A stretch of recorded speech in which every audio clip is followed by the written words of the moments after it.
Muy buenas tardes, buenas noches, buenos días o buenas madrugadas a nuestras queridas y amadas radioescuchas. Espero que se encuentren bastante bien. Les doy la más cordial bienvenida a su querido programa Desenmarañando la Comunicación, como de costumbre, con sus queridos locutores de cada viernes, su servidor Javier López y el gran Leonardo Chavarria. Leito querido, ¿cómo estás? Estimado Javi, estamos de maravilla. Como siempre, ansioso por lo que vamos a platicar el día de hoy. Algo más que interesante y que salió casi de la nada. Interesante. Antes de comenzar quiero que nos comentes, ¿cómo surgió este tema? De la forma más inusual, resulta que estaba en casa viendo televisión y me topé con ese canal tan espectacular que es de película. Estaba terminando la película de Pepe el Toro y la que seguía era ni más ni menos que Lugar sin Límites. Un cambio súper radical respecto a lo que muestra cada cinta. Wow, vaya que ese es un cambio radical. Estamos hablando de una película que maneja lenguajes completamente diferentes con respecto a la que pasaron antes. El Lugar sin Límites es fácilmente una de las películas más geniales que he visto. Aborda temas bastante temporales, pero de una forma muy peculiar, la verdad. Claro que sí, amigo, pero en lugar de dedicarnos solo a elogiar la película, ¿qué te parece si vamos entrando de lleno con lo que es la cinta para que nuestros queridos radioescuchas sepan bien de qué estamos hablando? Tú lo pediste, amigo, así que, gente bella, traigan sus botanas porque vamos a dar inicio a la desmenuzada de información. El Lugar sin Límites es una de las obras cinematográficas más conocidas de su director, Arthur Ripstein, estrenada el 28 de abril del año 1977, siendo en su momento ganadora de un premio Ariel a Mejor Película. La historia se ubica en un lugar olvidado de este gran país, un pueblito como cualquier otro, es decir, lleno de violencia, machismo, pobreza, decadencia y muchas problemáticas más. En este pueblito habita alguien conocida como La Manuela, quien junto con su hija conocida como la Japonesita administran un burdel de muy poca monta. El personaje de la Manuela se muestra como una persona agradable y gentil, a pesar de que la percepción de muchas personas sea de que es un travesti. Todo parece ir bastante bien hasta que llega un personaje adicional a la cotidianidad del pueblo, Pancho, un personaje que, desde el minuto 1, se presenta como un macho violento y alguien súper impulsivo, alguien que le añade mucha tensión a toda la historia. Sin embargo, a pesar de todo, Pancho no es solo el típico machito que quiere hacer valer su presencia cuando quiere. En realidad, vemos que este personaje es alguien muy acomplejado, situación que se ve más evidente cuando convive con la Manuela, donde en un punto de la trama termina desarrollando sentimientos fuertes hacia ella, al principio bromeando con esos sentimientos y luego reprimiéndolos hasta el cansancio. Hoy en día vemos en todo tipo de lugares una enorme cantidad de discursos que promueven el desarrollo de vínculos afectivos, así como de buscar una comunicación abierta en cualquier tipo de relación. Sin embargo, la cinta rápidamente vuelve a aterrizar al espectador en el contexto que plasma. Es una sociedad donde abundan los machitos, el personaje de Pancho se vuelve alguien mucho más inestable de lo que ya se nos había mostrado. Luego de ver el desarrollo de su relación con la Manuela, comenzamos a ver un ciclo de violencia muy fuerte hacia ella, donde vemos a alguien que no odia a su persona, sino a lo que representa para ella. Un odio que es un espejo perfecto de lo que la sociedad ve en ella, alguien completamente diferente a lo que se considera normal, y por ello, alguien que siempre se pone como el hazmerreír de una comunidad. No hace falta ser la persona más conocedora de la historia del siglo XX para entender el contexto en el cual se estrenó la obra. Estamos hablando de una época donde poco a poco la comunidad LGBT comenzó a integrarse a la dinámica social de muchas naciones. Sin embargo, a pesar de todo eso, la comunidad enfrentó grandes retos a la hora de querer vivir en sociedad. Desde el rechazo por sus preferencias hasta seguir siendo ignorados en todo tipo de espacios, desde laborales hasta académicos. Sin embargo, Ripstein pone sobre la lupa una parte de la comunidad mucho más invisibilizada. En estos años las personas LGBT de las ciudades atravesaban muchos contextos de violencia e imaginación, pero aún así salían a las calles a alzar la voz para hacerse notar, para que la sociedad se diera cuenta que existían y resistían. Sin embargo, lo que se ve en la película es un entorno rural, donde la experiencia queer LGBT es todavía más complicada. Aún así, otro elemento fundamental que quiero destacar es el hecho de cómo se representa la hipocresía social. Vaya, ese sentimiento donde una persona se muestra ante todos con ciertas actitudes, acosa esconder cosas que le dan vergüenza. En este caso, siendo Pancho alguien que reprime constantemente lo que siente, al punto de mostrar el lado más violento del machismo. Incluso es increíble cómo se sigue exponiendo la cuestión del deseo como un tabú, mostrando el sentimiento de desear algo o alguien como un camino que lleva a las personas al borde de la locura, al punto de cometer los más atroces crímenes, pero teniendo la percepción de la sociedad como una ventaja para los agresores.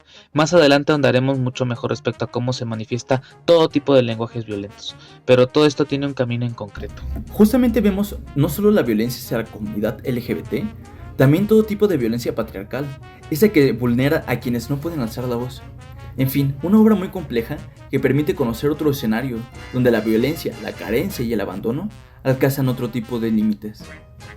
Unos donde no parece tan fácil alzar la voz y exigir respeto, dignidad y comprensión, y donde cualquier persona tiende a verlo diferente como si fuera algo indigno de siquiera el simple derecho a la vida. ¿Te hicieron algo? Ya estoy acostumbrada. Siempre que bailo me hacen lo mismo estos hijos de la chingada. Parece como si me tuviera el miedo. Es que eres graciosa y se calientan cuando te ven bailar. ¿Tú crees? Pues sí, les da miedo calentarse. Como podemos ir relacionando lo monstruoso con el aspecto público. El fragmento anterior es una prueba de ello. Un autor de nombre Héctor Santiesteban explica muy bien lo que suele significar un monstruo tanto para el colectivo como para el individuo. No es más que el miedo latente a una situación en concreto, el miedo a enfrentar incluso pasiones en concreto. Esto que dices es algo que siempre se muestra en la obra de Ripstein. A pesar que la Manuela es objeto de muchas burlas, nunca se deja de lado la idea en la que, detrás de todos los chistes, insultos y violencia ejercida hacia ella, siempre existe un miedo latente, un miedo a no saber cómo tratar a una persona como ella. Aunque la respuesta parece muy obvia, la realidad, sobre todo en un contexto rural y de marginación, es muy distinta. Podríamos entender el papel de Pancho en la obra como un ente que entró a interferir a una dinámica que ya estaba funcionando. A pesar de toda la violencia que la Manuela ya había experimentado en su vida en el pueblo, el anterior diálogo nos habla de un fenómeno al que tuvo que adaptarse dadas las condiciones que había vivido. Es decir, el miedo latente a lo desconocido, por una sociedad tan cerrada, nunca se fue. Solo encontró cierto espacio de comodidad hasta que llegó una persona a cuestionar esa comunidad, aunque no de una forma directa. A la iglesia a llamarla. Dile que venga a bailar. Que yo quiero verla. Dile que venga. Sí, está bien. Ándale, tráetela. Digo que mi papá no está aquí. Pues si no es con ella, tú vete bajando los calzones, pero ya. No seas poco, hombre, que no tienes palabras. Tengo y prometí que no te iba a echar. Sí, pero ya adentro. No, para adentro. A ti no te gustan las viejas. Lo que te gusta es hacer líos. ¿Quién te dijo? Está bien. De una vez entonces. Ahora bien, lo monstruoso puede ser algo que no reconocemos, pero también puede describir como la fase final en la que una persona actúa de manera irracional.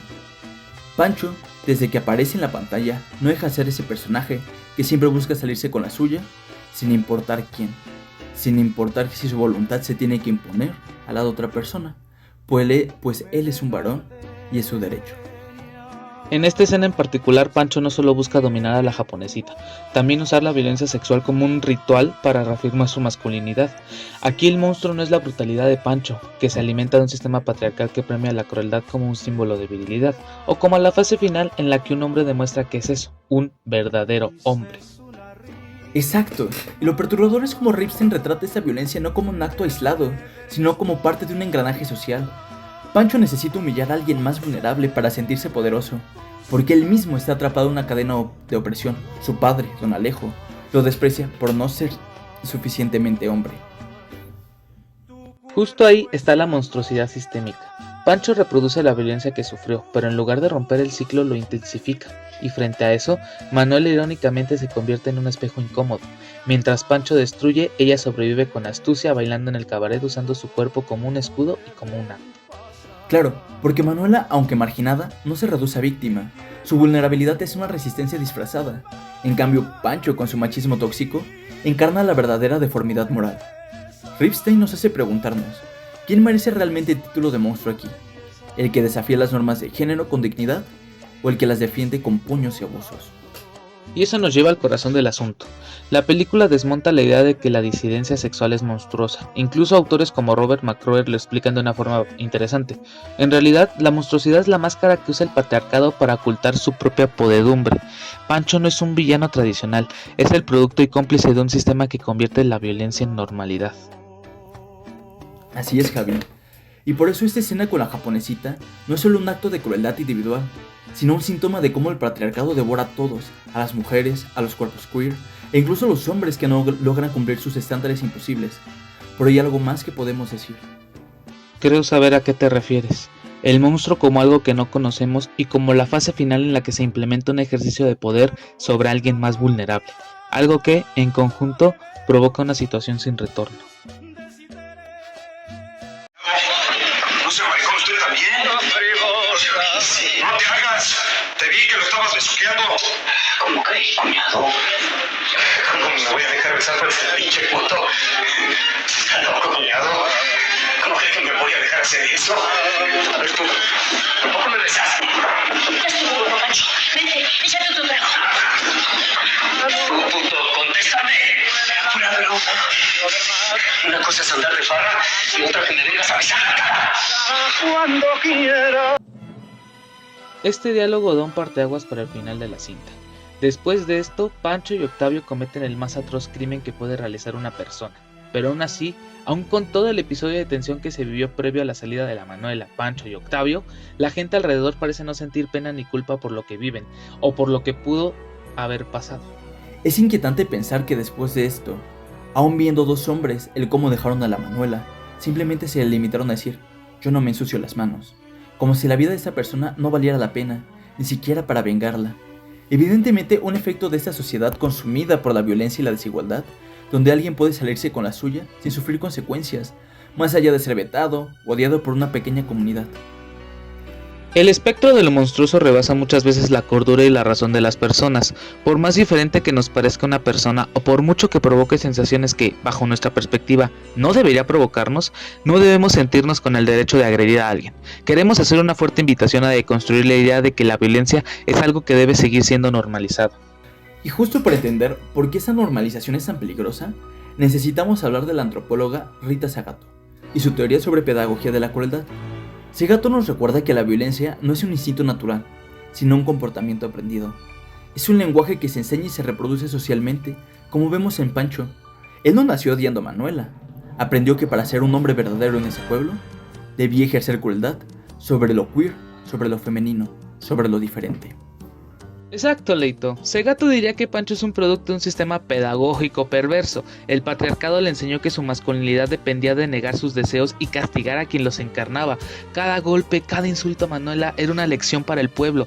Así se trata a lo que no encaja. La violencia no brota de la nada, se siembra en la impunidad, en los chistes homofóbicos, en la indiferencia de quienes ven el abuso y miran hacia otro lado, como esos testigos que no alzaron la voz. Y eso es lo más aterrador, ¿no crees? La violencia es contagiosa.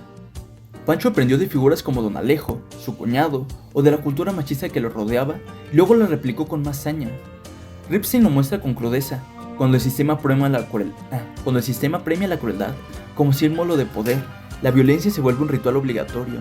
Sintetizando ese gato, la violencia es un hecho relacional, no individual. Es decir, no es un error de Pancho, es el síntoma de una estructura que enseña a dominar mediante el dolor. Por eso la resistencia está en desaprender esa pedagogía tóxica. Manuela en su fragilidad lo intuyó, bailaba para existir, para recordar que su cuerpo no era solo un blanco. Frente a un sistema que enseña a odiar, su danza era un acto político. De construir la violencia como nos invita Segato, empieza por nombrar esas pedagogías del odio y decir aquí no se repiten más. Queremos que este programa no solo se quede como un episodio más de cada semana. Queremos hacer una fuerte invitación a de que construyamos la idea de que la violencia es algo que debe de seguir siendo normalizado. Asimismo, queremos invitar a la audiencia a que no sean ciegos ante la violencia. Toda vida es valiosa, ninguna merece ser violentada a los ojos del mundo, porque eso, de forma inevitable, nos conduce a un punto sin retorno. Al ignorar la violencia social solo nos volvemos parte del problema, o mejor dicho, nos volvemos monstruos de la sociedad.